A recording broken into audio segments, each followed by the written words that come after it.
All right, 25 minutes before 10 o'clock. Thank you for tuning in this Friday morning. Let me push this button so we can get Mike Fallon on the picture. There he is.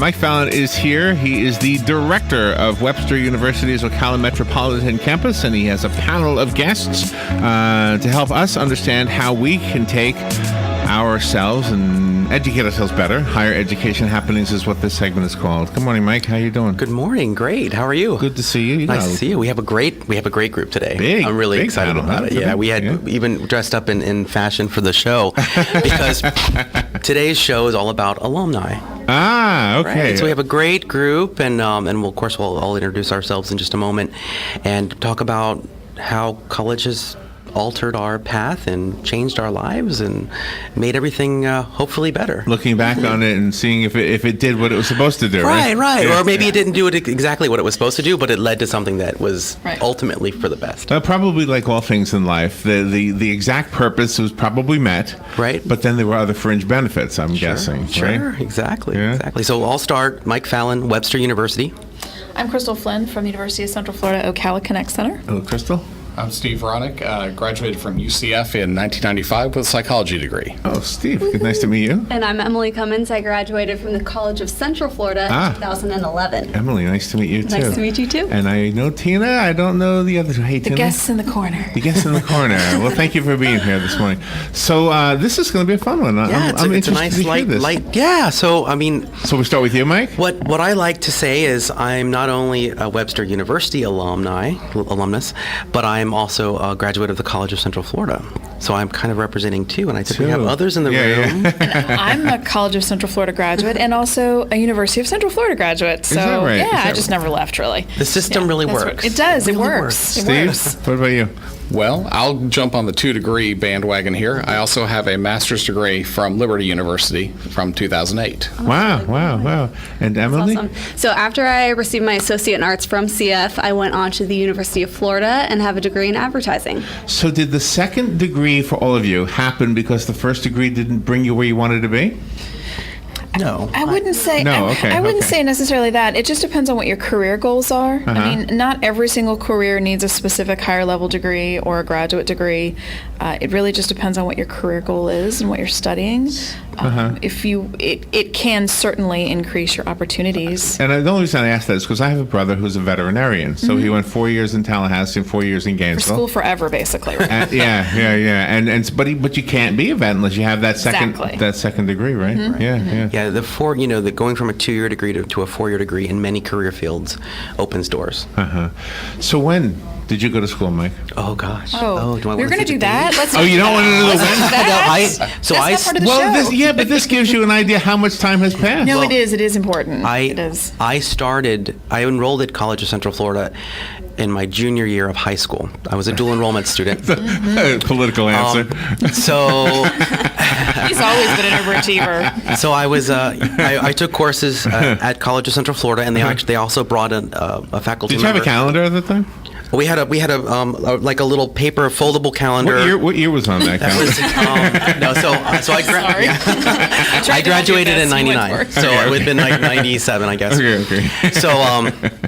So I started at CF, then took a few classes, and I was working part-time also. So it took me a few years to get through CF, and I finished with my associate's degree in liberal studies, and then I transitioned to Florida Southern College down in Lakeland and got my 4-year degree there.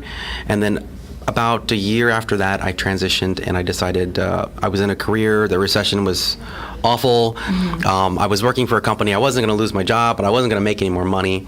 And I thought, well, I'm just going to get a master's degree. So maybe when this is all said and done, I'm a little more marketable. So then I researched a bunch of graduate schools and found Webster University in Ocala and went and spoke with someone. And I guess the rest is history. And after I finished that degree, about 6 months later, I got about a $12,000 promotion. That's not bad. Yeah. In reality, we probably could all learn from reading or from self-teaching, that kind of thing. Sure. But you need that paper. You need that. Otherwise, you use the great word marketability. Yeah. And you can learn a lot, and I still learn a lot from reading. I'm always on, online. But there are certain things, I'll be out and I'll meet someone that's a marketer in the community. Oh, I know everything about marketing. And I'll say, oh, well, what about this? We're talking about this in my class and the product life cycle. And they kind of have this look on their face and, they don't know as much. So a lot of things are, surface level, but when you go in depth, you can really learn a whole lot. And it might be something you use. I don't know about everyone else, but I don't use everything I learned in college. But see, here's your specific specialty. Yeah. We could use in radio. We could anybody could use that. Right. And yet most people don't have somebody on staff that has that degree. Sure. Yeah. And you can do a lot without it. Don't get me wrong. It's a great field to be into because it works in a lot of different areas. Oh, yeah. A lot of different areas, yeah. But so I had a really great path that came right through Ocala, and it was great because all the resources were available to me without having to go anywhere. Yeah, and that's a wonderful thing too. Crystal, I won't ask you the year. Oh, it's okay. I don't mind. She looks younger than me, though. Look at her. I'm not. All right, that's enough. So, they didn't offer that when I went to school back in the dark ages, the dual enrollment thing. But I went on a slightly different career path right out of high school. I went into the culinary field, and I trained and I did that for a while. And then I had a life event that I needed to step back and change careers. I got hurt while I was working, and I needed to do something different, figure out a new path. So I went back to CF to figure out how I could start moving what I already had and finish a degree and then move forward. And they were awesome. I had great support. I was able to finish my associate's degree while I was working full time, and then I transitioned to UCF, and I finished a degree in psychology and a minor in anthropology. While I was working full time, I found a job on campus, so things kind of lined up for me. And I had such a great advising experience that I ended up connecting with a lot of folks and staying on CF campus and actually working there for about 10 years in different roles, and then eventually found myself at UCF working with students because I had such a great, impactful experience. I wanted to do that for others. So changing careers for me led me back to education and then kept me there. So I want to ask you about the culinary part.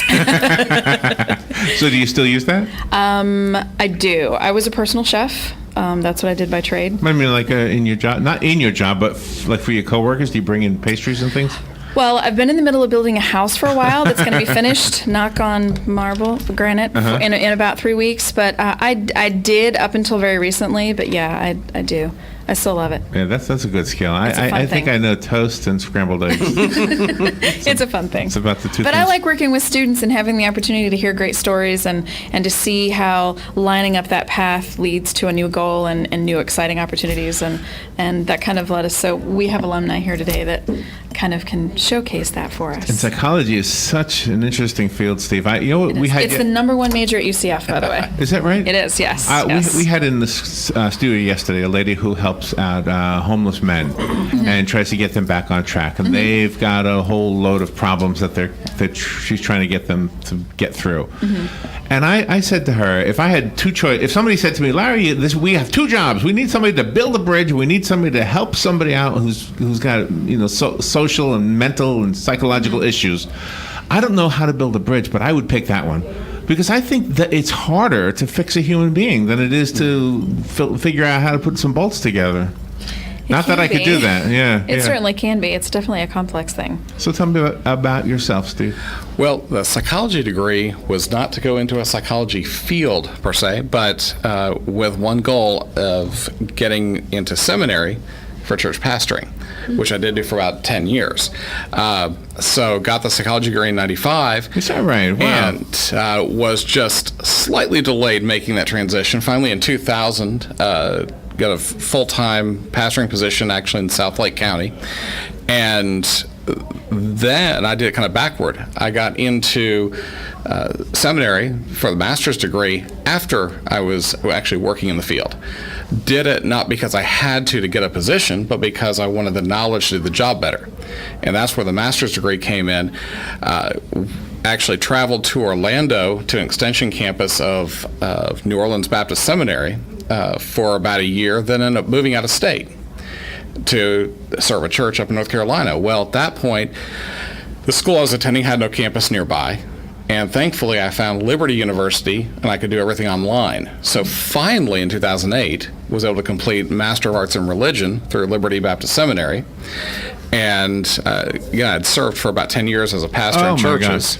Right now, not on a paid church staff, but volunteering at a local church. Oh, I have a Bible question to ask you. Uh-oh. Is Judas the only guy with a last name? Does anybody else? Seems like it, doesn't it? Yeah, Judas Iscariot. Nobody else. Christ isn't his last name, right? Not that I know of. Yeah, that's what I heard. Yeah, but none of the other ones, right? Just John, Peter. And what is it with changing their names? Why did they always change their? This is John, who used to be Peter. Why did they do that? You'll have to ask God. That's I have probably to wait till the another end. I have to wait till the end. If I get one question, I'm not going to use it on that. So you know what I've always thought? I've always thought that ministers, pastors, were naturally psychologically savvy, I guess. It just seems like it's part of the job. Now I find the truth. You actually have a lot of education behind that, huh? Mm-hmm. Yeah, it seemed like a natural fit to go with a psychology degree. When I looked at all my options, I looked at pre-med, engineering, all sorts of things that I could do for undergraduate, and settled on psychology because it just seemed the most natural fit for transitioning into that field. It seems like pastors are psychologists. Whether they're professionally or educated in that way or not, it seems like you've got a handle on the human condition. You do. That's one of the most critical parts of the job is dealing with those one-on-one interactions, helping people through the tough situations. Emily, tell me about your studies. You were with the arts? I do. Actually, after high school, I didn't know what I wanted to do. I'm like pretty much everyone else on the panel. Oh, no. That's normal. That's totally normal. But I knew that I wanted to go to college, pursue a degree to set myself up for options later, and I wanted to do it debt-free. So as I was looking, oh my gosh, which was a big goal. That's a big goal. So many of my friends are still paying off college right now. And so as I looked at every option, I realized that CF was a treasure and that I would get a high-quality education, really personal development from my professors, and I could do it at a cost-effective way. So I pursued my degree at CF, and I studied English. I always loved writing, reading, and the arts. Nice. And then after CF, I went on to the University of Florida and studied advertising, which, keeping the psychology theme, advertising is all about understanding people and what they want and moving them towards buying or going to whatever you're advertising. So I graduated with a degree in advertising, still unsure what I would do with it. I ended up moving to Las Vegas and doing marketing and advertising for 2 years. Oh my gosh. But take a Florida girl, put her in the desert, it won't last too long. I'm just saying. I needed the beach. So I moved back to Florida. Plenty of sand, just no water, right? I know. It was missing the key element. So I came back to the beach, and I'm now the executive director at Church of Hope. Wow, well, good for you. Thank you. Good for you. Yeah, I've often wondered with advertising in a place like Vegas or a place like Times Square in New York, how does anybody justify spending so much money when there's so much competition? I can see a billboard on I-75, which probably costs less than a billboard in Times Square, and probably more people will see it. Or at least pay attention to it. Yeah, right? I mean, it's all about knowing your target audience and where they will be and what they will see. So at the end of the day, it's an investment in who you're trying to communicate to. Is that right? Any ideas for radio ads? What can we do to make our ads better? I think Mike's your guy still for that. Okay. You know, I heard that the word "but" is a bad word in advertising. Have you ever heard that? I have not heard that. Which word? But. But. Like, it's a great day out there, but you're gonna get rained on or something. Yeah. It's kind of depressing. Yeah, the word "but" changes everything. But if you use the word "and" instead, that's what I heard anyway. I never had a degree. It's like the psychology of not saying you're sorry, but True. I appreciate your patience. That's true. It's just That's the way a little you bit of reverse psychology. Well, just the way you word things make it sound. A little Tell me about being an alumni and the camaraderie with other alumni who are, I guess, your peer age group. Or not necessarily even. Like if you go to a game, you see people all ages and they're all alumni. I think that's what's great about if you have such a great experience at your school and you really connect with your peers or folks who study the same thing you do. Or, I mean, I work as a success coach for UCF Connect, so I have the opportunity to work with transfer students, plus I'm a UCF graduate. So I'm connected with peers that are also graduates, which is very common at a university. It's such a great community to be involved with, whether it's CF, and I love the fact that my office is on CF campus, so I'm connected to the CF community, so I am able to interact with all of their different departments, their advisors, their students, and being part of the UCF community is a lifelong thing, which I think Steve would agree to. It's not just, and I think that happens for most schools. So I know you're really active in Webster stuff too. We have a local alumni group, and then of course nationwide we have alumni chapters, and I've participated in a lot of fun events. They do a lot of fun and exciting things. They go to our Louisville campus during one of the big races and have a big thing with the hats and the drinks and I don't know all that stuff. But what's nice about being in Ocala and meeting other alums, you can network with them. They have their own career path, but oftentimes they may have a connection for you. Resources, right? Resources, yeah, connecting you to a different community. So it's really nice to be an active member of an alumni association. When did you realize that you deserved your title? That's kind of a weird question. I don't know who would want to answer this. A lot of times, you say, okay, I'm going to use my brother again. When he first graduated, he was a doctor, but he didn't feel it. He didn't want anybody to call him doctor. I said, but you are a doctor, So does that apply to you guys? I don't know if it ever applied to me. I guess so. Yeah, I remember the first time I heard that I was an on-air personality, I said, oh, that's not me. That's somebody else, So does that question make sense to anybody? That you felt like you deserved your title? Does it take a while to sink in? That you are that profession that your title implies? I think for me, it was an interesting kind of circle to come back to, in that I was a student at CF, then a student at UCF, then I found myself sitting in an office helping a student, and a particular one comes to mind that had tremendous hurdles and all sorts of obstacles that for, I think, a lot of other folks would have been the reason they didn't move forward and finish.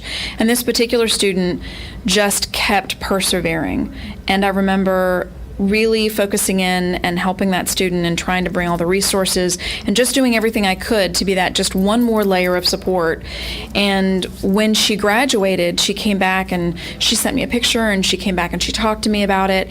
And I think I had a moment after she left of, if I can have a positive impact on just one student, then all of the late nights of homework, all of the things that I didn't necessarily love about every minute I was ever in school, all of that is profoundly worth it, because for her, a dream was realized. I played a very small part in that. It's a great story. Having all those resources together, and I think that's what we all do. I mean, whether it's an alumni association or a foundation that supports a college, or how your education leads you to something that, speaks to your soul, all of those things, I think it's really awesome that in this little community, you have a connection to all different kinds of educational opportunities that can do that. And it doesn't seem like it's connected, but it all is. Do you all teach in some way? I'm guessing, I know Mike does, and Steve, obviously you do.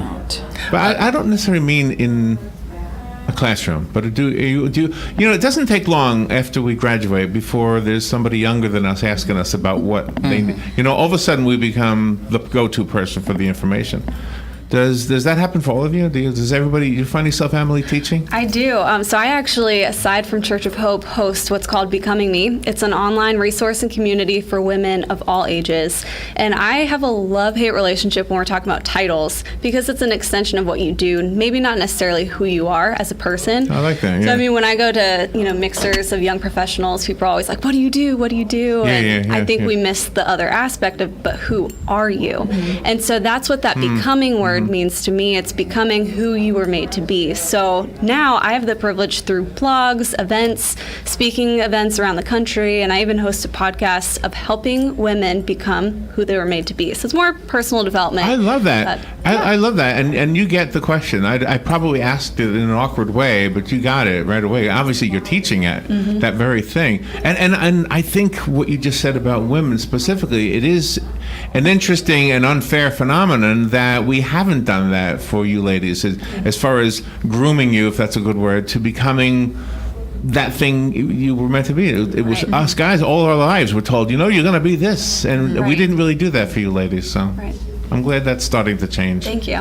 Yeah. One of the things that I do regularly as part of my role as a success coach, and I was formerly an academic advisor at both CF and then UCF, is I go into classrooms and I speak to all different diverse populations and student groups and talk to them about I bring in a little bit of my personal story, what education did for me and how it changed things, but also making sure they understand that they have opportunities, and no matter what path they're looking for, what that goal is, or how they want to change their life and make education be that key to it, that we all of our schools have different resources that can help them get there, that we can all do that for them. And then at some point in time, they can be sitting on a panel like this, or at a dinner table, or at a youth group, or some other group setting where they can have a conversation and maybe be impactful to someone else. And I think that's how we all do what we do, in big ways and little ways, in connecting how education can change pretty much everything for you. Stephen, in your church, do you have confession, or is that not part of what you do? No? No. And as I said, I'm not on paid staff right now with the church. I volunteer as part of the production team at Church at the Springs here locally. But, something that was just coming to mind as we've been talking is, while my degree led to certain steps to get me, pastoring when I was, one of the greatest benefits right now, being on the board with the UCF alumni, is our alumni club here in Ocala. The networking that happens as a result of it, that yes, the degree, the education was fantastic, but currently for me, that networking, that interaction is phenomenal, because my wife and I are both DJs as well. And we've gotten a couple of gigs out of that, and we've gotten to meet some tremendous people and have a lot of fun. So 20 years after getting my degree, UCF is still a tremendous resource through the Alumni Association. DJs? Yeah. I hate when people call me a DJ. I say there are no discs that I'm jockeying. There's nothing here. Yeah. Not anymore. No. You got a tape machine back in that room there. That's no, there's not. What is that thing? Where? It's back in the room with the table. It looks like a 8-track player. I think I saw something like that. Yeah. What are those? You have to show me. I don't think it's in there anymore. Yeah, I was telling my wife when we were meeting earlier, I said, I saw that machine. I remember that from the early 90s doing a radio show. Really? So that's what... We have a tape machine in the back? In the conference room, yes. Yeah, in the conference room. You're right. Yeah, they want to put it on eBay, I think. Yeah. It may be valuable. It's an antique now. I think it is heading for eBay, yeah. But yeah, you're right. We did have that at one time. Yeah, it's interesting how things change now. Two turntables and a microphone. That's right. Yeah. Beck? Well played. So tell me what the alumni circumstances, I guess, takes you to what does it do next for you? Do you stay an alumni till the day you die? Of course, obviously yes. you do, but I mean, yes. Do you, like, I used to talk about old radio. I used to work at the Gator Radio Network. And we had a whole row. Do you remember the 1-900 numbers? Mm-hmm. Yeah. Everybody associates them with the sex calls and everything. but we had 1-900 numbers to listen to the Gator games. Yeah. And instead of being $4 a minute, they were like 30 cents a 4 minutes or something like that. They were real cheap. And people would call in from Oregon because they had an alumni Gator group. Right. And back in those days, I guess you couldn't see it on TV or whatever. Depends on the market you're in. And they would all get together at a bar and play. It would be playing through the phone line. Incredible. And yeah, it was. So the watch parties are so much better now, right? Yeah. So now we go to Gators Dockside here in Ocala for all the away that's more fun, games. Yeah. And 10, 20, 25 people, and trust me, when we're there at Gators, Ocala knows. But it's the same thing, except now you have this beautiful high definition TV and all that. Yeah. But what's really important in all that is the connection, staying part of the community. What we hear a lot from students is that they really want to, not just that they want an education, but they really want to be connected. They want to stay connected with their community, with their school, with their peers.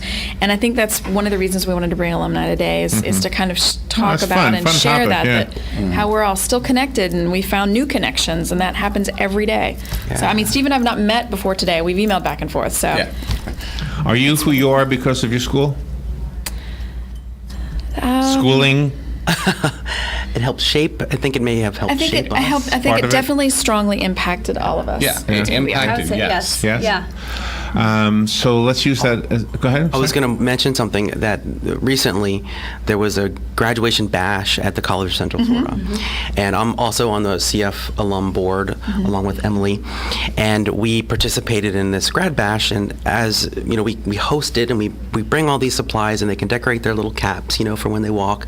And there was something really rewarding to meet individuals that are finishing their college degrees and their excitement to get out into the workforce, and well, what are you going to do next? Well, I don't know. Or we had little interactions with people that made it kind of go full circle for me. So I feel really good about working as an alum, reaching out to students and graduates to help connect them with the Alum Association, so then they can make a difference and meet more people and maybe establish more connections. Such a cool thing. How did the schooling, I know we're a little bit over time, so real quickly, how did the schooling affect you socially? Were any of you awkward socially before school, and did school help with that? Pretty sure I'm still awkward socially, but I never wanted to stand in front of a group and speak in front of a group, ever. And now you do a radio show. And now I do all kinds of things. I blame Mike entirely for this, because I never did that stuff either. Now I do it professionally. What is it? Professional speaking. You take it CF. That was effective. Oh my God, I was a nervous wreck. It's a wonderful class. We're supporting all of those faculty members. But you have to get through it, and once you get through it, you feel better about yourself. And then all those presentations over all those years. It's a little easier. And then you do shows like this, and you have awesome hosts and great guests. Steve and Emily, did you socially, did you blossom, I guess, because of school? Were you a wallflower? Were you a shy guy? Or? I was always in front, because while getting my psychology degree, I studied voice and piano at UCF. So I was always performing, always out front. Okay. And that's always been part of what I did as a pastor, DJ, whatever it may be.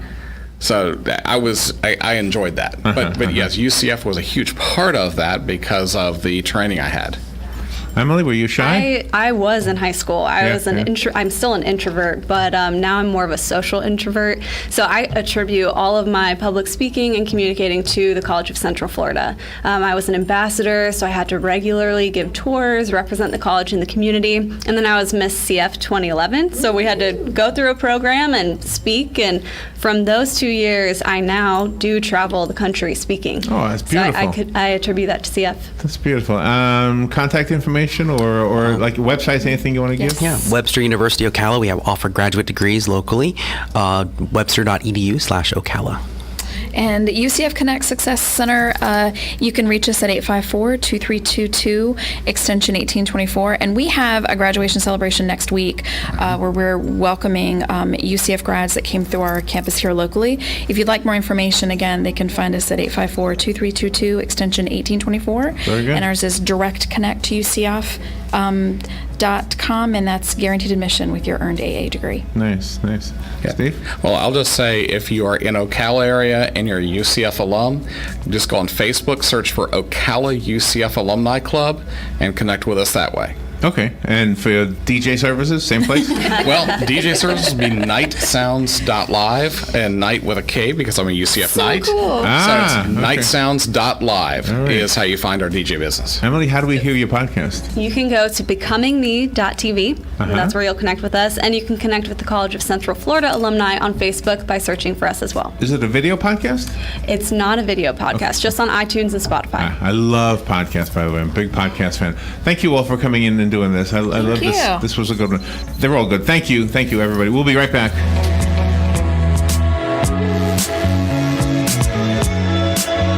Broadcasting from the Paddock Mall Studios, this is WOCA, Ocala, Gainesville, The Villages, 1370 AM, 96.3 FM, The Source.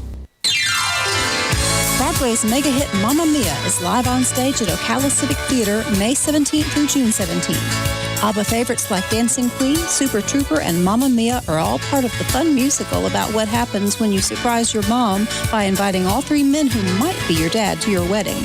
On sale now, 352-236-2274, or buy online at ocalacivictheater.com.